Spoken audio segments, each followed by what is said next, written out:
مثل الذين حملوا التوراة ثم لم يحملوها كمثل الحمار يحمل أسفارا بئس مثل القوم الذين كذبوا بآيات الله والله لا يهدي القوم الظالمين. Di majelis yang mulia ini, di salah satu rumah dari rumah-rumah Allah, dan kita masih melanjutkan pelajaran kita dari kitab Aina Nahnu min Akhlaqi Salaf. Setelah sebelumnya kita membahas tentang para ulama salaf dan muamalah mereka dengan Al-Quranul Karim. Sebelumnya telah kita melihat bagaimana interaksi mereka para ulama salaf dengan Al-Quranul Karim. Dan ternyata kita dapati keadaan mereka yang Masya Allah. Dan kita tahu bahwasanya mereka itu bukanlah para pengangguran. Mereka pun sama mencari rezeki, mencari nafkah. Bahkan mereka pun berjihad di jalan Allah. Mereka pun belajar, mereka pun menulis. Namun kesibukannya tersebut tidak menghalangi mereka untuk membaca Al-Quranul Karim, bahkan untuk mau menghafal Al-Quranul Karim. Dan sungguh beruntung orang-orang yang ia dekat dengan Al-Quranul Karim, maka ia pasti akan menjadi orang yang mulia. Karena segala sesuatu yang berkaitan dengan Al-Quran, maka pasti akan Allah muliakan. Jibril alaihissalam membawa wahyu Al-Quran kepada Rasulullah SAW, maka jadilah Jibril alaihissalam malaikat yang paling mulia di antara malaikat-malaikat yang lain. Al-Quran turun kepada Nabi Muhammad SAW, maka jadilah Nabi Muhammad SAW seutama-utamanya Nabi dan Rasul dibandingkan Nabi dan Rasul yang lain. Al-Quran turun kepada umat Muhammad SAW, maka jadilah umat Muhammad SAW sebagai sebaik-baik umat. Bahkan meskipun umat Rasulullah SAW ini terakhir di penghujung akhir zaman seperti ini, namun nanti tidak akan diizinkan satu umat pun yang akan masuk ke dalam surga sebelum umat Muhammad SAW masuk terlebih dahulu. Karena kemuliaan Al-Quranul Karim. Al-Quran turun di bulan Ramadan, maka jadilah bulan Ramadan seutama-utamanya bulan dibandingkan bulan-bulan yang lain. Dan Al-Quran turun di malam Lailatul Qadar, maka jadilah malam Lailatul Qadar seutama-utamanya malam yang pernah ada. Kenapa? Karena Al-Quranul Karim. Dan sungguh demi Allah, jika Al-Quran tersebut ada pada hati kita, ada pada diri kita, maka kita akan menjadi orang yang paling mulia. Karena Allah Subhanahu wa taala yang akan memuliakan kita. Rasulullah SAW bersabda, khairukum man ta'allama al-Qur'ana wa 'allamah.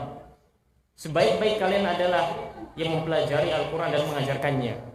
Maka mumpung Allah Subhanahu wa taala masih memberikan kita kesempatan, segera untuk banyak membaca Al-Quranul Karim, untuk mempelajari Al-Quranul Karim, kandungannya, mengamalkan isinya, pelajari dengan benar, hafalkan. Mumpung Allah Subhanahu wa taala masih memberikan kepada kita kesempatan. Dan telah kita sebutkan pada hari-hari yang lalu betapa indah ada para salaf dengan Al-Quranul Karim. Sampai kita mengira sepertinya tidak ada orang yang seperti mereka dalam interaksinya dengan Al-Quranul Karim. Maka dari itu, mumpung Allah Subhanahu wa taala masih memberikan kepada kita kesempatan berupa usia, manfaatkan dengan baik untuk membaca Al-Quran, untuk mengamalkan Al-Quran, memahami mana-mananya. Jangan sampai nanti kita menyesal di kemudian hari. Sebagaimana Allah Subhanahu wa taala firmankan di dalam surat Al-Mu'minun, Allah berfirman, hatta idza jaa ahaduhumul maut qala rabbirji'un. Sampai apabila datang kematian kepada salah satu di antara mereka, maka mereka pun mengatakan kepada Allah Taala, rabbirji'un, ya Allah, kembalikanlah aku ke dunia. Tatkala kematian tiba, sakaratul maut datang di hadapannya, orang-orang semacam ini ia akan mengatakan kepada Allah, rabbirji'un, kembalikanlah kami ke dunia, kembalikanlah kami, berikan kami masa tenggang, berikan kami kesempatan, bukan untuk melakukan perbuatan maksiat, bukan untuk bersenang-senang, bukan. Tapi mereka mengatakan la'alli a'malu salihan fima tarak. agar kiranya aku dapat mengamalkan amal-amal soleh yang dahulu aku tinggalkan, membaca Al-Quran, beribadah dan lain sebagainya. Dan pada pertemuan kita kali ini kita masuk ke dalam bab yang baru, yaitu tentang tauladan salaf dalam beribadah kepada Allah Taala. Kita akan melihat bagaimana ijtihadnya para ulama salaf, kesungguhan mereka dalam beribadah kepada Rabbuna Taala. Meskipun sudah tidak ditanyakan lagi akan kesungguhan mereka dalam beribadah kepada Allah Taala, namun dari sini kita mesti tahu dan kita mesti bercermin diri. Lihatlah, kita mengaku bahwa kita mengikuti jalannya para ulama salaf, mengikuti jalannya para sahabat, tabi'in. Lantas ibadah kita sangat jauh dari mereka. Lantas akhlak kita sangat jauh dari akhlak mereka. Maka dari sini seharusnya kita bercermin diri. Jangan sampai kita hanya mengaku mengikuti mereka, namun pada ibadah, akhlak kita, muamalah kita dan lain sebagainya sangat jauh dari mereka. Karena berbicara tentang ibadah, para ulama salaf mereka telah sampai pada puncaknya dalam ibadah. Sudah tidak ada lagi yang menandingi mereka dalam hal ibadah. Mereka telah sampai pada puncaknya. Kesungguhan mereka dalam ibadah, kesungguhan mereka dalam ketaatan kepada Allah Subhanahu wa taala tidak perlu ditanyakan lagi. Karena itu Allah Taala berfirman dalam surat At-Taubah ayat 100, "Was-sabiquna al-awwaluna minal muhajirin wal ansar walladzina tabauhum bi ihsan radhiyallahu anhum wa radu an wa 'adda lahum jannatin tajri tahtaha al-anhar khalidina fiha abada dzalikal fawzul 'adzim." Dan orang-orang terdahulu yang pertama kali masuk dalam Islam dari kalangan al-muhajirin wal ansar. Al-muhajirin dan al-ansar adalah sahabat Rasulullah sallallahu alaihi wasallam. Walladzina tabauhum bi ihsanin, dan orang-orang yang mengikuti mereka dengan baik. Radhiyallahu anhum wa radu an, maka Allah tabaraka wa taala ridho kepada mereka. Dan mereka pun ridho kepada Allah. Allah tabaraka wa taala memuji mereka, as-sabiqunal awwalun minal muhajirin wal ansar. Memuji orang-orang yang terdahulu masuk ke dalam Islam dari kalangan al-muhajirin dan al-ansar, para sahabat Rasulullah sallallahu alaihi wasallam. Bahkan Allah tabaraka wa taala ridho kepada mereka. Dan Allah tabaraka wa taala mengatakan wa addalahum jannatin tajri tahtal anhar khalidina fiha abada. Allah sediakan bagi mereka para sahabat Rasulullah sallallahu alaihi wasallam surga-surga yang mengalir di bawahnya sungai-sungai. Khalidina fiha abada. Mereka kekal selama-lamanya di dalam surga. Dzalikal fawzul 'adzim, dan ini merupakan kemenangan yang besar. Allah tabaraka wa taala menjanjikan keridhoannya kepada para sahabat. Allah tabaraka wa taala menjanjikan surga bagi mereka. Bahkan Allah Subhanahu wa taala menjanjikan kekekalan bagi mereka. Maka siapa yang tujuan dalam hidup ini ingin masuk ke dalam surga, ingin meraih keridhaan Allah, maka ikutilah jalan mereka. Ikutilah jalan mereka. Karena keutamaan-keutamaan ini pun bukan hanya diperoleh para sahabat Rasulullah SAW. Karena Allah Taala mengatakan walladzina tabauhum bi ihsanin, dan orang-orang yang mengikuti mereka dengan baik. Mengikuti apanya? Cara ibadah mereka. Mengikuti apanya? Ketaatan mereka. Bacaan Al-Quran mereka, bagaimana mereka membaca Al-Quran. Salat mereka, bagaimana ibadah salat mereka kepada Allah. Mengikuti akidahnya, mengikuti akhlaknya, muamalah mereka. Kalau kita ingin masuk ke dalam surga, ingin meraih keridhaan Allah, maka ikutilah mereka para sahabat Rasulullah SAW. Dan kita akan melihat sedikit nanti bagaimana ibadah mereka. Dan kita nanti akan melihat, bercermin diri, apakah sudah benar pengakuan kita bahwa kita mengikuti mereka jalannya para sahabat Rasulullah SAW, terkhusus dalam masalah ibadah. Karena mereka pun adalah orang-orang yang telah ditazkiyah oleh Rasulullah SAW. Allah tabaraka wa taala mentazkiyah mereka, memuji mereka barusan. Kemudian Rasulullah SAW di dalam sabdanya mengatakan khairun nasi qarni, tsumma alladzina yalunahum, tsumma alladzina yalunahum. Sebaik-baik generasi adalah generasiku. Aku dan para sahabatku berada pada saat itu. Kemudian yang setelahnya lagi, kemudian yang setelahnya lagi. Rasulullah SAW tidak semata-mata memuji begitu saja bahwasanya generasi yang terbaik adalah generasi yang ada di zamannya, tidak. Namun Rasulullah mengkhabarkan kepada kita agar kaum muslimin setelah zaman itu mereka mencontoh mereka generasi pertama, mencontoh ibadah mereka, mencontoh akhlak mereka, mencontoh akidah mereka, sehingga tidak perlu bingung ketika ada perselisihan perbedaan. Kembalikan ke masa awal umat ini. Apa yang mereka pegang dari pendapat awal tersebut? Disebutkan An-Asim ibn Ahwal an Abi Uthman An-Nahdi qala ra'aitu Abu Dzarrin yamidu ala rahilatihi. Disebutkan bahwasanya Abi Uthman An-Nahdi berkata bahwasanya aku melihat Abu Dzar Al-Ghifari, sahabat yang mulia radhiyallahu taala anhu, yamidu ala rahilatihi. Aku melihat ia naik di atas tunggangannya, kemudian ia membungkuk. Ia membungkuk di atas tunggangannya seperti ini. Wa huwa mustaqbilun matla' asy-syamsi. Ia menghadapkan dirinya ke arah matahari terbit. Ia naik kendaraan semisal kuda atau unta, lalu ia membungkukkan badannya. Fa dhanantuhu na'iman. Aku Abu Uthman An-Nahdi mengira bahwa saya Abu Dzar ini sedang tidur. Tidur di atas tunggangannya karena ia membungkukkan badannya seperti orang yang sedang mengantuk. Fadanautu wa qultu anaimun anta ya Abu Dzar. Kemudian aku mendekati Abu Dzar, kemudian aku bertanya kepada Abu Dzar Al-Ghifari, apakah engkau tidur wahai Abu Dzar? Maka Abu Dzar mengatakan qala la bal kuntu usolli. Aku tidak tidur, bahkan aku sedang sholat. Lihat bagaimana para sahabat Rasulullah SAW dan semangat mereka untuk beribadah kepada Allah Taala. Meskipun di atas keledai sekalipun, di atas tunggangannya masih sempat untuk sholat. Tentu sholat sunnah ini maksud. Masih sempat untuk sholat. Manusia mengira ia sedang tidur, namun yang dilakukan oleh Abu Dzar, ia sedang sholat. Wakila lil Ahnaf, dikatakan kepada Al-Imam Al-Ahnaf, innaka kabirun, sesungguhnya engkau ini duhai Ahnaf adalah seorang yang tua, sudah tua renta. Al-Ahnaf, wasaumu yud'ifuka, jika engkau berpuasa maka puasanya menekan tubuhmu karena engkau sudah tua. Qal inni u'idduhu li safarin tawilin.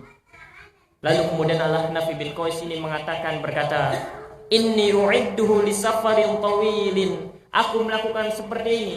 Aku berpuasa di saat usiaku sudah tua renta saat ini dalam rangka untuk menyiapkan bekal guna perjalanan yang panjang. Al-Ahnaf terlihat di masyarakat bahwasanya ia adalah seorang yang tua renta. Kalau dia berpuasa nanti tubuhnya tidak akan kuat, akan lemah. Namun Al-Ahnaf bin Qais, lihatlah jawabannya yang sangat indah. Yu'idduhu li safarin tawilin. Aku berpuasa dikala usiaku sudah tua renta seperti ini dalam rangka untuk mengumpulkan bekal guna perjalanan yang panjang nanti. Karena faham setelah ini akan ada perjalanan yang sangat panjang menanti. Perjalanan dalam barzakh, perjalanan di padang mahsyar, perjalanan di hari hisab dan lain sebagainya. Wakila kanat ammatu salatul Ahnaf, bahwasanya kanat ammatu salatil Ahnaf bil lail.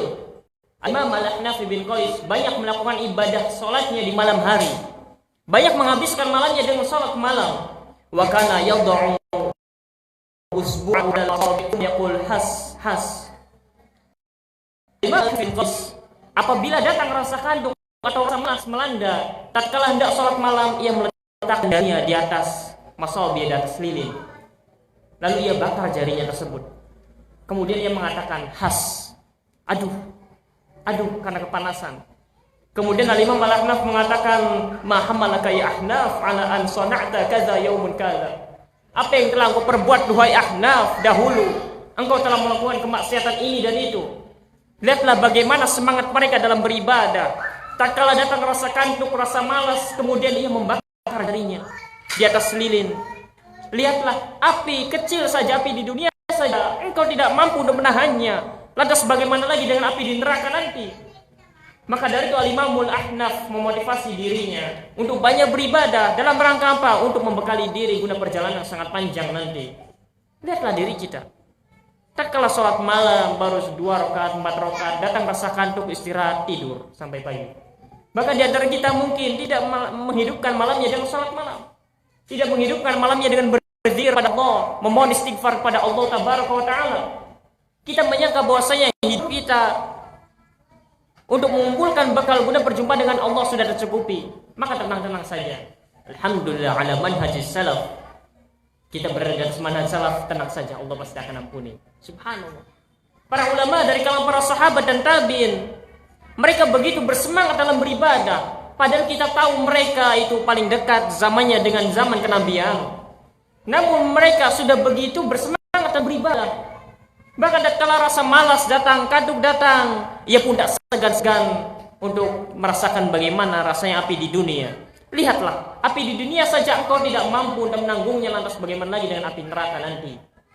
Dan dari sini seorang harus cerdik bahwasanya kita hidup memiliki tujuan yang sangat agung, yaitu beribadah kepada Allah Tabaraka wa Ta'ala. Sebagaimana Allah firmankan, "Wa ma khalaqtul jinna wal insa illa liya'buduni." Dan kita pun sudah tahu hal tersebut, bahwasanya kita hidup di dunia tujuannya hanya untuk ibadah. Dan perlu untuk kita ketahui bahwasanya kehidupan kita bukan hanya hidup di dunia saja. Kita hidup di dunia hanya sebentar saja, dan kita pasti akan kembali ke kampung halaman kita nanti. Bukankah kita yakin akan adanya alam barzakh? Bukannya kita yakin akan adanya padang mahsyar? Bukankah kita yakin akan adanya hari hisab? Hari di mana kita akan dihisab di hadapan Allah Tabaraka wa Ta'ala. Seorang muslim, khusus Ahlussunnah, harus cerdik dalam beribadah. Seorang muslim tidak begitu saja beribadah, mengumpulkan ibadah sebanyak-banyaknya. Seseorang harus cerdik. Kira-kira amalan apa yang kiranya dapat membekali dirinya guna berjumpa dengan Allah Tabaraka wa Ta'ala? Kira-kira apakah amalan setelah yang wajib itu yang memiliki ganjaran yang besar, yang amal tersebut bisa terus mengalir hingga kita wafat nanti? Bukankah dalam urusan dunia kita ingin mendapatkan keuntungan sebanyak-banyaknya? Kita ingin meskipun kita tidur di atas ranjang, uang itu terus mengalir ke ATM kita, ke rekening kita. Begitu juga hanya dalam bermuamalah dengan Allah Tabaraka wa Ta'ala. Kita harus cerdik dalam ibadah. Kira-kira amalan apa setelah hal yang wajib itu yang memiliki ganjaran yang besar, yang kira-kira pahala tersebut bisa terus mengalir hingga nanti ajal menjemput, hingga nanti kita berjumpa dengan Allah Tabaraka wa Ta'ala. Jangan asal beramal saja, tidak. Seorang muslim harus cerdik. Dan diantara amal yang besar ganjarannya setelah yang wajib adalah belajar, duduk bersimpu di majelis ilmu. Duduk bersimpu di majelis ilmu ini merupakan amal yang terbesar, amal yang memiliki ganjaran besar setelah sholat, setelah hal-hal yang wajib. Maka seseorang harus bersemangat dalam duduk di majelis ilmu. Seseorang harus bersungguh-sungguh dalam untuk menghadiri majelis-majelis ilmu. Duduk di majelis ilmu bukan rangka untuk menjadi seorang ustaz, dai, ulama, syekh, tidak. Kita harus memiliki tujuan yang tepat. Kita harus memiliki tujuan yang benar. Untuk apa kita hadir majelis ilmu? Saya dari dahulu suka menghadiri majelis-majelis ilmu karena termotivasi. Dahulu saya pernah membaca sebuah hadis di dalam riwayat Al-Imam Abu Daud, bahwasanya di sana disebutkan seorang alim itu penduduk langit dan penduduk semua yang ada di bumi, terkhusus yang ada di lautan, memohonkan ampun untuk yang alim, seorang alim. Kita tahu bahwasanya kita hidup di dunia penuh dengan dosa. Tiap hari melakukan kemaksiatan dan lain sebagainya. Kalau kita memohon ampun kepada Allah Tabaraka wa Ta'ala, kemungkinan besar kita tidak diampuni oleh Allah, bisa jadi. Karena bisa jadi kita mengatakan, ya Allah ampuni aku, tapi hati kita mendurhakai Allah Tabaraka wa Ta'ala. Namun kalau para malaikat yang memohonkan ampun kepada kita, kalau hewan-hewan yang ada di lautan yang memohonkan ampun kepada kita, maka kemungkinan besar Allah akan mengampuninya kepada kita. Dan itu tidak akan didapati kecuali di majelis ilmu. Para malaikat yang ada di langit memohonkan ampun untuk kita. Hewan-hewan yang ada di lautan, hewan-hewan yang melata yang ada di bumi, semuanya memohonkan ampun untuk kita. Ataukah kita merasa bahwasanya kita hidup tanpa dosa? Kita harus menyadari bahwasanya waktu kita ini di dunia sempit, sedikit waktu kita hidup di dunia. Paling banter hanya 100 tahun, itu pun jarang. Sedangkan hari perjumpaan dengan Allah Subhanahu wa Ta'ala segera tiba. Dosa kita senantiasa menumpuk, pahala belum tentu kita memiliki pahala yang banyak, ibadah kita belum tentu diterima oleh Allah Tabaraka wa Ta'ala. Namun dosa terus menumpuk. Maka carilah amal ibadah yang ketika kita melakukannya kita memperoleh ganjaran yang besar dan kita memperoleh ampunan Allah Tabaraka wa Ta'ala. Dan diantaranya dengan menuntut ilmu. Umar bin Khattab pernah berkata, diriwayatkan oleh Al-Imam Ibnu Qayyim di dalam kitabnya Iftah Dari Sa'adah. Al-Imam Ibnu Qayyim membawakan riwayat ini. Innar rajula la yakhruju min manzilihi wa alaihi min adh-dhunub mithal jibali tihamah. Bahwasanya ada seseorang yang ia keluar dari rumahnya dengan membawa dosa, dengan membawa dosa. Keluar dari rumahnya dengan membawa dosa. Dosa sebesar gunung Tihamah. Dosa sebesar gunung Tihamah. Kalau di kitanya seseorang atau kita keluar dari rumah, baru juga keluar dari rumah kita sudah membawa dosa sebesar gunung Kemai. Fa idza sami'al ilma khafa wa raja'a wa ta'ba. Kemudian tatkala ia mendengar ilmu, ia pun khafa, takut, merasa takut. Ketika duduk hadir di majelis ilmu, rasa takut muncul dalam dirinya. Khafa wa ta'ba. Kemudian ia pun bertaubat kepada Allah tabaraka wa taala. Karena majelis ilmu, duduk di majelis ilmu mendengarkan ilmu. Fansarafa ila manzilihi wa laysa 'alaihi dzanbun. Kemudian tatkala ia pulang ke rumahnya, bubar majelis, ia pun pulang ke rumahnya, ia pun tidak memiliki dosa. Fala tufariqu majalisil ulama, kata Umar bin Khattab. Maka janganlah kalian meninggalkan majalisal ulama, majelis para ahli ilmu. Majelis-majelis ilmu seperti ini jangan tinggalkan. Kalau ada yang membuka majelis ilmu, maka segera hadiri. Kita berharap ampunan dari Allah tabaraka wa taala. Dan lihatlah para ulama salaf, mereka dalam beribadah, kesungguhan mereka dalam beribadah. Meskipun di usia mereka yang sudah tua renta, masih saja mereka bersemangat untuk saum di siang hari. Karena berharap ampunan dari Allah tabaraka wa taala. Karena apa? Karena mereka tidak tahan akan api neraka nanti. Padahal mereka sudah banyak beribadah kepada Allah tabaraka wa taala. Padahal dosa-dosa mereka sedikit, namun mereka tidak mensyurutkan niat mereka dalam beribadah kepada Allah tabaraka wa taala. Menarik di sini. Manakala Allah Subhanahu wa taala berbicara tentang urusan dunia, Allah Subhanahu wa taala mengatakan famshu. Famshu. Sebagaimana Allah firmankan, "Huwallazi ja'ala lakumul arda dhalulan famshu fi manakibiha wa kulu min rizqi."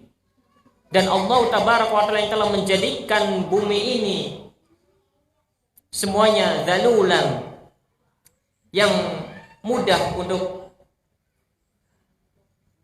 bagimu.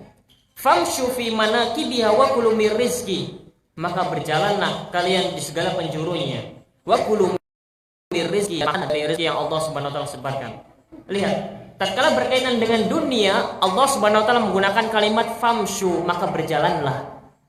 Namun tatkala berkaitan dengan hal ibadah, semisal Allah berfirman, ya ayyuhalladzina amanu idza nudiya lis-sholati min yaumil jum'ati fas'au ila dzikrillahi wa dzarul bai'.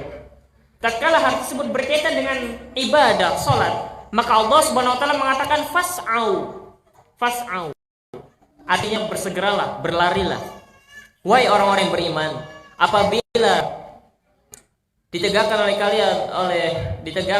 salat Jumat pada hari Jumat, maka bersegeralah kalian untuk mengingat Allah tabaraka wa taala. Wa dzarul bai', dan tinggalkanlah jual beli. Tatkala hal tersebut berkaitan dengan akhirat, dengan ibadah, dengan salat, maka Allah Subhanahu wa taala menggunakan kalimat fas'au, bersegeralah. Bahkan kalau berkaitan dengan surga dan ampunan dari Allah tabaraka wa taala, Allah Subhanahu wa taala berfirman, wasari'u ila maghfiratin min rabbikum wa jannatin 'arduha as-samawati wal ardh u'iddat lil muttaqin. Ketika berbicara tentang urusan surga dan ampunan dari Allah Subhanahu wa taala, Allah menggunakan kalimat wasari'u. Bersegeralah kalian untuk meraih ampunan Allah.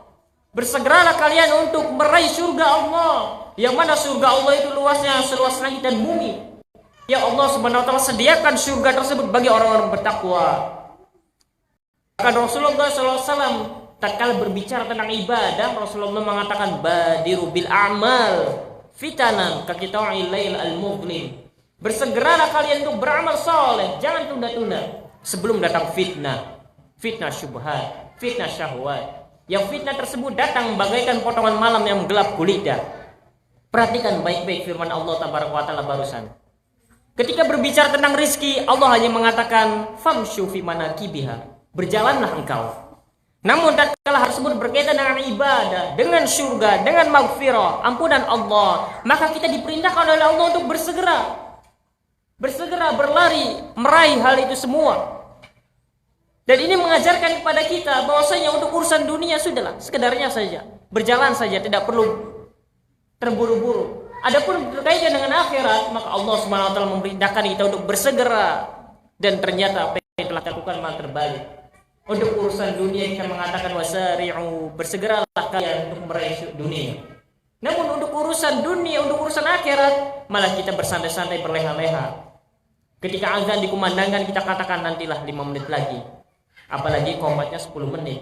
Ya sudah, istirahat dulu sebentar. Tanggung, sinetronnya tanggung. Tapi untuk urusan dunia, aduh. Kalau nggak sekarang, nanti tendernya akan gagal. Kalau nggak sekarang, nanti tidak akan dapat kesempatan. Subhanallah. Dan ini Allah mengajarkan kepada kita. Allah bahkan memerintahkan kepada kita. Jangan sampai terbalik pola pikir kita. Wah, Ustadz masih kecil, ngerti apa tentang beginian? Maka Allah Subhanahu wa taala mengajarkan kepada kita bahwasanya untuk urusan akhirat kita diperintahkan untuk bersegera. Adapun untuk urusan dunia, maka kita diperintahkan untuk jangan terburu-buru, tenang saja.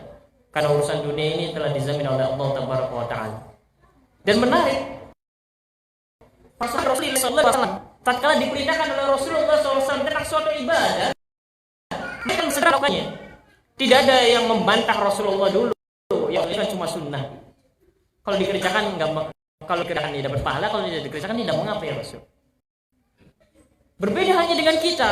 Tatkala hal tersebut berkaitan dengan sunnah, kita akan menganggap remeh. Itu kan cuma sunnah. Ditinggalkan juga tidak berdosa. Adapun tentang urusan yang makruh, baru seakan-akan yang makruh itu kudu harus dikerjakan. Ini kan makruh. Kalaupun dikerjakan juga tidak mendapatkan dosa, tidak mengapa. Sehingga terbalik. Sunnah ditinggalkan, yang makruh malah dikerjakan, sengaja lagi. Berbeda hanya dengan para sahabat Rasulullah SAW. Ketika dikatakan siapa yang pergi ke medan jihad mati, maka ia akan pasti akan masuk ke dalam surga. Para sahabat tidak pikir panjang, karena tujuan mereka hanyalah akhirat. Ketika dikabarkan seperti itu oleh Rasulullah SAW, mereka langsung berbondong-bondong. Bahkan ketika makan kurma, sampai sempat-sempatnya kurma itu belum habis, ia langsung meninggalkan kurma tersebut, memberikan kepada kawannya, lalu ia pergi berjihad. Karena mereka tujuannya akhirat. Berbeda halnya dengan kita. Ketika kita sedang asik-asiknya sedang dunia, lalu Allah memanggil kita, lalu kita katakan nantilah sebentar lagi. Saya sedang makan, saya sedang ini dan itu. Itulah bedanya antara kita dengan mereka para ulama besar, dengan para sahabat. Sunnah sengaja ditinggal, sedangkan makruh sengaja dilakukan. Disebutkan oleh Imam Waqi' dari Al-Imam Al-Amash, An Sulaiman bin Maisarah wal Mughirah bin Syabl, An Tariq bin Shihab, bahwasanya Salman Al-Farisi, sahabat Rasulullah SAW, pernah berkata, sahabat yang mulia Salman Al-Farisi pernah berkata, "Idza kana al-lail kana an-nas minhu ala 3 manazil." Apabila malam datang, maka manusia terbagi menjadi 3 kelompok. Jika malam datang, maka manusia terbagi menjadi 3 kelompok. Lihatlah diri kita di kelompok yang mana. Minhum man lahu wa la alaihi. Di antara mereka ada yang memperoleh ganjaran pahala dan tidak mendapatkan dosa. Ketika malam tiba, ketika malam datang, maka ada dari kalangan kaum muslimin yang mereka mendapatkan pahala dan mereka tidak mendapatkan dosa. Wa minhum man alaihi walalahu. Dan yang kedua, di antara mereka ada yang mendapatkan dosa dan tidak mendapatkan pahala. Wa minhum man la alaihi walalahu. Dan di antara mereka tidak mendapatkan pahala dan tidak mendapatkan dosa. Ketika malam datang, malam berlalu dari dirinya, ada seseorang itu ketika malam datang, ia pun mendapatkan pahala dan ia tidak mendapatkan dosa. Ada juga seseorang yang ketika malam tiba, ia malah mendapatkan dosa. Bukannya mendapatkan pahala, malah mendapatkan dosa. Dan ada juga orang yang tidak mendapatkan pahala, juga tidak mendapatkan dosa. Fakultu, maka aku berkata, Tariq bin Syihab ini bertanya kepada Salman Al-Farisi, wa kaifa dzalik? Bagaimana hal tersebut bisa terjadi? Bagaimana hal tersebut bisa terjadi? Maka Salman Al-Farisi mengatakan, amma man lahu wa la alaihi farajulun ightanama ghaflatan nasi wa dhulmatal lail. Adapun orang yang mendapatkan pahala dan ia tidak mendapatkan dosa adalah seseorang yang ia mampu memanfaatkan waktu di mana manusia lalai. Karena malam merupakan waktu di mana manusia banyak yang lalai, yang melalaikan malam tersebut. Orang-orang lebih memilih untuk tidur beristirahat dibandingkan beribadah. Dan di sana ada orang-orang yang memanfaatkan dengan baik kesempatan ini. Maka inilah orang yang mendapatkan pahala. Dan inilah orang yang tidak mendapatkan dosa pada malam tersebut.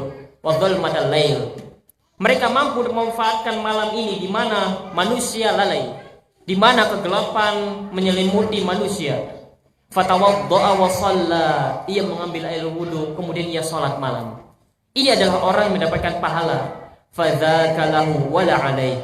Dan orang inilah yang mendapat pahala dan ia tidak mendapatkan dosa.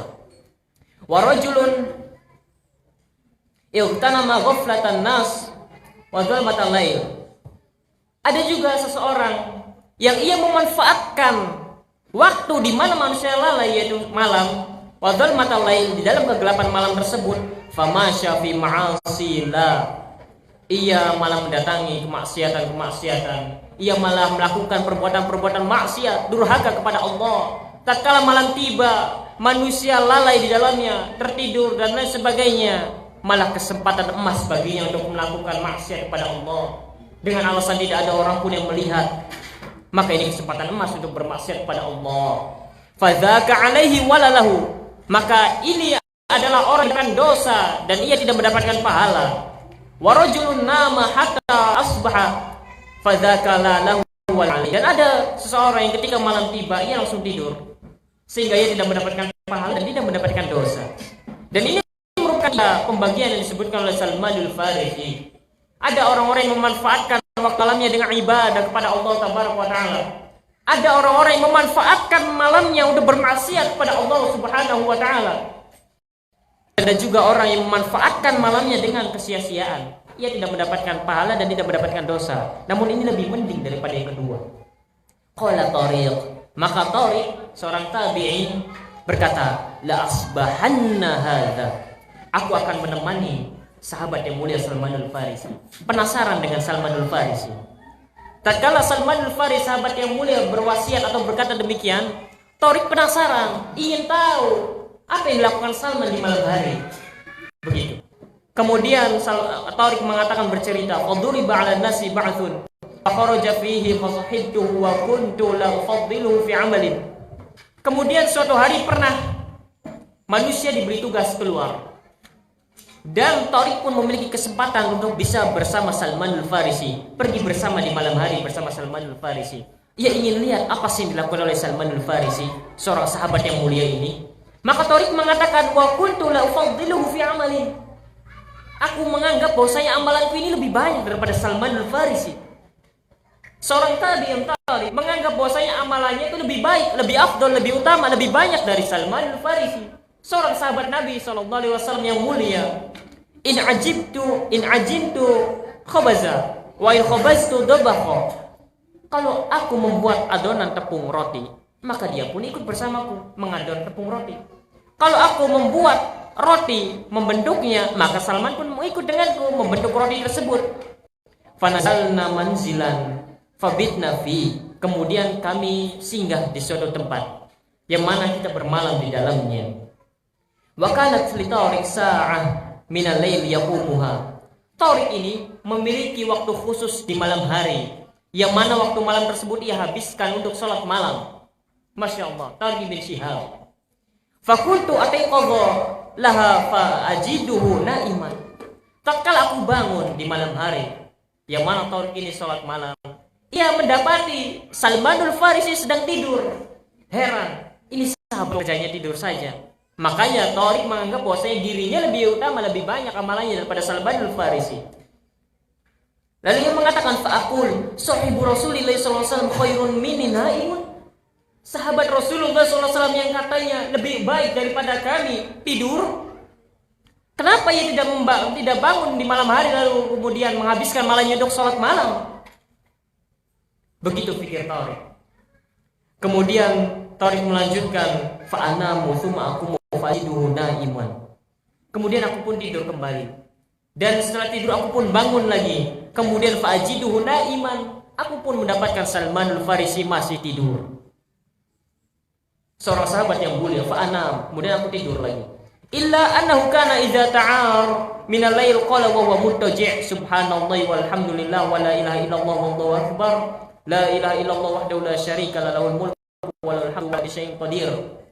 Namun ketika tengah malam, Tariq ibn Shihab ini mendapati Salmanul Farisi saat tidur berbaring, ia mendengar Salmanul Farisi berzikir pada Allah Tabaraka wa Ta'ala. Berzikir subhanallah alhamdulillah wa la ilaha illallah wallahu akbar. La ilaha illallah wahdahu la syarika lahul mulku wa lahul hamdu wa huwa ala kulli syai'in qadir. Itu yang didapatkan Tariq. hatta idza kana qubail as-subh qama fatawadda'a thumma raka'a arba'a raka'atin. Namun ketika subuh hampir tiba, barulah Salman bangun, kemudian ia pun mengambil air wudu dan sholat malam 4 rakaat. Salman al-Farisi. Di sini kita akan mendapati kecerdasan para ulama salaf dalam beribadah. Lihatlah betapa cerdasnya mereka, terutama para sahabat, dalam beribadah. Ini disebutkan oleh Imam Nawawi di dalam Riyadhus Shalihin-nya. Tatkala Imam Nawawi membuat bab tentang banyaknya jalan-jalan kebaikan yang menjelaskan kepada kita untuk memotivasi diri kita agar bersemangat dalam beribadah dan beramal ketaatan. Setelah bab tersebut, Al-Imam Nawawi membawakan sebuah bab yang bertemakan tentang al-iqtisad fil ibadah, untuk bersederhana dalam ibadah. Dan salah satu riwayat yang ditampilkan oleh Imam An-Nawawi di dalam Riyadhus Shalihin tersebut adalah kisah Al-Imam Abu Dzar dan Salman al-Farisi. Kisah Al-Imam Abu Dzar dan Salman al-Farisi. Pernah suatu malam Salman al-Farisi bermalam di rumahnya Abu Dzar. Pernah suatu malam, tatkala disuguhkan makanan kepada Salman al-Farisi balik bertanya kepada Abu Dzar, "Kalau aku makan, kamu pun harus ikut makan." Begitu kurang lebih. "Aku ingin aku makan makanan ini dan kamu pun ikut makan bersamaku." Abu Dzar mengatakan, "Ini shaimun, aku sedang berpuasa." Salman mengatakan, "Tidak, aku tidak akan makan sebelum kamu ikut makan bersamaku." Padahal tahu Abu Dzar sedang berpuasa. Namun Salman al-Farisi mengajak Abu Dzar untuk ikut makan bersamanya. Sudah, puasanya dibatalkan saja, ikut bareng bersama kita. Pertama itu. Kemudian di malam hari, tatkala Salman al-Farisi dipersilakan oleh Abu Dzar untuk tidur, kemudian Salman al-Farisi tidur. Salman al-Farisi tidur berbaring, namun Abu Dzar malah berdiri ingin sholat. Abu Dzar ingin sholat. Kemudian Salman al-Farisi menarik tangan Abu Dzar, kemudian tidurlah bersamaku. Diajak untuk tidur, ikut bersamanya, tidur, jangan ibadah. Lalu Salman al-Farisi berbaring sejenak. Kemudian Abu Dzar menunggu beberapa waktu. Dikiranya Salman al-Farisi ini sudah tertidur lelap. Kemudian Abu Dzar pun bangkit lagi, ingin sholat malam. Ingin sholat malam dari awal waktu. Salman al-Farisi masih bangun, kemudian menarik lagi Abu Dzar untuk tidur bersamanya. Sampai hal tersebut akhirnya mereka berdua pun tidur. Tatkala di penghujung malam, sepertiga malam terakhir, menjelang waktu subuh, barulah Salman al-Farisi membangunkan Abu Dzar. Kemudian Salman al-Farisi mengatakan, "Sekarang barulah saatnya untuk sholat malam." Lihatlah di sini kecerdasan mereka para ulama salaf dalam beribadah. Kita melihat pada seorang alim, ibadah mereka sederhana. Ibadah mereka sederhana, tidak banyak, tidak begitu berlebihan, biasa-biasa saja. Namun kadang kita memiliki ibadah yang Masya Allah, yang mungkin ibadah kita lebih banyak dari seorang alim ini. Namun kenapa Allah Subhanahu wa Ta'ala lebih mengangkat dirinya daripada kita? Maka disinilah butuhnya seseorang itu cerdas dalam beribadah. Lalu Salman al-Farisi di penghujung asar itu, hadis tersebut, Salman al-Farisi mengatakan kepada Abu Dzar bahwasanya tubuhmu memiliki hak, istrimu, keluargamu pun memiliki hak, dan Allah Subhanahu wa Ta'ala pun memiliki hak. Maka kita harus membagi hak ini dengan baik. Jangan sampai kita habis untuk ibadah anak istri kita ditelantarkan. Jangan sampai kita ibadah lalu kemudian membinasakan diri kita. Jangan, karena masing-masing pun punya hak. Dan inilah yang diajarkan oleh Salman al-Farisi kepada Tariq, bahwasanya yang paling utama adalah sholat malam di penghujung malam, bukan dari awal malam sudah bangkit sholat, tidak. Dan Salman al-Farisi mengajarkan kepada kita tentang utamanya ibadah. Bagaimana cara beribadah yang baik itu? Ya tentu dengan mengikuti petunjuk Rasulullah SAW. Dan Rasulullah SAW pun membagi malamnya untuk istirahat, untuk sholat malam, untuk bersama keluarganya, dan lain sebagainya. Jangan sampai seperti sebagian orang yang mereka menelantarkan keluarganya dengan alasan berdakwah di jalan Allah. Jangan sampai seperti sebagian orang yang akhirnya malah mengotori Islam. Dikirain namanya Islam itu harus kumuh, harus duduk saja diam di masjid, tidak mencari nafkah, menelantarkan keluarga. Jangan sampai seperti itu, karena itu semua tidak mengikuti sunnah Rasulullah SAW. Dan Salman al-Farisi mengajarkan kepada kita tentang bagaimana cara ibadah yang baik itu. Kemudian Salman al-Farisi setelah sholat subuh, ia pun ditanya oleh Tariq. Katanya, "Ya Aba Abdillah, kanat li sa'ah minal lail aqumuha wa kuntu ataiqadhu laha fajiduka na'iman." Bertanya kepada Salman al-Farisi, "Wahai Salman al-Farisi Abu Abdillah, setiap malam aku memiliki waktu khusus untuk beribadah kepada Allah Tabaraka wa Ta'ala. Malam dapatimu malah tertidur. Malah dunia. Mengapa kau tidak bangun ikut sholat bersama kita?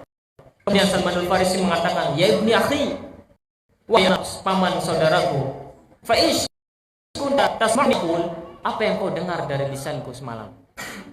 Fakhbartuhu. Kemudian Tariq bin Syihab pun mengkabarkan kepada Salmanul Farisi bahwa di tengah malam ia mendengar Salmanul Farisi sedang berzikir kepada Allah tabaraka wa taala. Faqala ya ibna akhi tilqas shalah. Wahai anak saudaraku, wahai anak saudara pamanku, itulah salatku. Itulah ibadahku.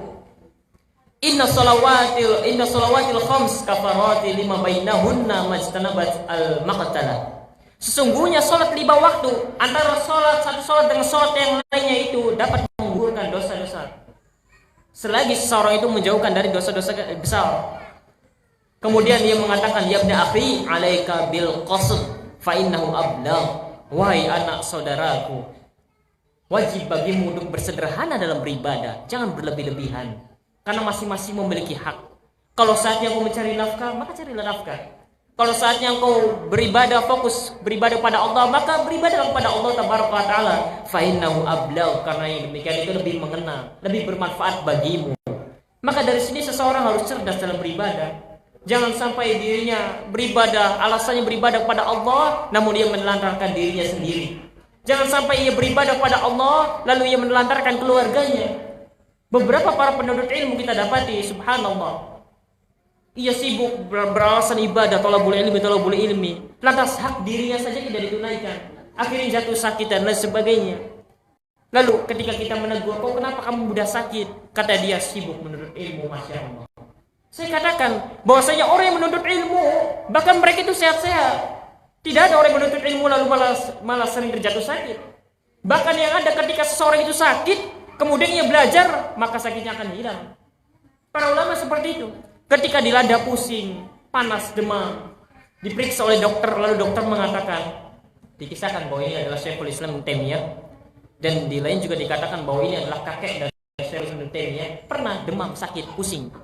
Didatangkan seorang tabib, dokter, diperiksa. Kemudian kata tabibnya, kamu harus banyak beristirahat, jangan banyak membaca, jangan banyak menuntut ilmu, karena kamu sedang sakit. Karena yang demikian itu dapat melemahkan dirimu. Kemudian Syekhul Islam mengatakan, bukankah yang namanya jiwa, apabila jiwa ini senang terhadap sesuatu, maka ia akan dapat menyembuhkan dirinya dari segala macam penyakit, akan melindungi dirinya dari berbagai macam penyakit. Dokter tersebut mengatakan, iya benar. Karena namanya kesenangan jiwa, apabila kita senang terhadap sesuatu, maka yang lainnya akan terlupakan. Sakit pun akan terlupakan. Maka kalau begitu, kata Syekhul Islam Taimiyah, aku dapati ketenangan jiwaku dalam membaca, dalam mengkaji, dalam menuntut ilmu. Kemudian kata dokter tersebut mengatakan, kalau begitu, ini di luar pengobatan kita, katanya. Kayak namanya orang yang menuntut ilmu, kalau benar tarikonya dalam menuntut ilmu, mustahil dirinya akan jatuh sakit lagi, mustahil. Karena yang dipelajarinya adalah agama Allah, dan Allah sendiri akan menjaganya. Begitu juga halnya dengan ibadah. Kalau ibadah kita sesuai dengan sunnah Rasulullah SAW, dengan syariat Allah, maka mustahil akan mempengaruhi kepada diri kita, akan membinasakan diri kita, akan menelantarkan keluarga kita, mustahil. Karena kita sedang beribadah kepada Allah, dan Allah sendiri akan menjaga kita. Kemudian disebutkan dari sahabat yang mulia Shaddad bin Aus, annahu kana idza dakhala al-firash, adalah sahabat yang mulia Shaddad bin Aus, apabila baring di atas firasnya, di atas ranjangnya, yataqallabu ala firashihi la ya'tihi an-naum. Apabila ia sudah mengantuk, sudah lelah, kemudian ia tidur di atas ranjangnya, ia pun berbolak-balik di atas ranjangnya. Ia tidak bisa tidur. Kemudian ia mengatakan, fayaqul, ia pun berkata, Allahumma innan nara adhabat minni an-naum. Sungguh bahwasanya api neraka itu menghalangiku untuk bisa tidur nyenyak. Para sahabat Rasulullah kalau mengingat neraka, maka rasa kantuknya hilang. Para sahabat Rasulullah tatkala mengingat azab Allah, azab di neraka, maka seketika itu pun rasa kantuknya hilang, pergi dari dirinya. Itu yang mana mereka telah dipuji oleh Allah Subhanahu wa taala, yang mana mereka telah dijamin oleh Allah Subhanahu wa taala dengan surga. Mereka telah sampai di puncaknya ibadah. Tatkala mengingat neraka, tatkala mengingat azab Allah, mereka tidak bisa tidur. Beda halnya dengan kita. ingin diingatkan neraka, ingin diingatkan ini, tidur nyenyak saja. Bahkan rumah kebakaran pun mungkin kita masih bisa tidur nyenyak. Sungguh sangat jauh sekali antara diri kita dengan mereka para ulama salaf. Padahal amal mereka banyak, amal mereka sangat banyak. Bahkan disebutkan oleh Al-Imam Ibnu Rajab Al-Hambali di dalamnya Lataiful Ma'arif disebutkan, karena salafus salih yajtahiduna fi itmamil amal wa ikmali wa itqanihi. Para salaf itu mereka adalah orang-orang yang paling bersungguh-sungguh dalam beramal, dalam menyempurnakan amalan, dalam membaguskan amalan. Tsumma yahtammuna ba'da dzalika biqabulihi wa yakhafuna min raddihi. Setelah itu mereka pun ada orang yang paling mengkhawatirkan akan diterimanya amalannya tersebut. Khawatir kepada Allah, apakah Allah akan menerima amalanku atau tidak. Bahkan mereka takut kalau Allah Subhanahu wa taala menolak amalannya. Mereka para ulama salaf, meskipun mereka banyak beramal, bersungguh-sungguh dalam beramal, memperbagus amalannya, bersamaan dengan itu mereka khawatir bahwasanya amalannya akan ditolak oleh Allah Subhanahu wa taala. Bersamaan dengan itu mereka menyangka bahwasanya Allah tidak menerima amalannya. Maka mari kita merenung sejenak. Berapa banyak amalan yang telah kita perbuat? Kalau kita mau memikirkan amalan-amalan buruk mungkin sudah sangat banyak. Mari kita meluangkan waktu sejenak di hari ini. Berapa banyak amalan yang telah kita perbuat dari kita dilahirkan sampai detik ini? Mari kita hitung sejak amalan-amalan baik, sedekah, salat, menuntut ilmu, berpuasa, sedekah dan lain sebagainya. Setelah kita merenungi amalan-amalan baik yang telah kita kerjakan, maka mari kita renungi pula, adakah dari amalan-amalan baik tersebut yang diterima oleh Allah Subhanahu wa taala?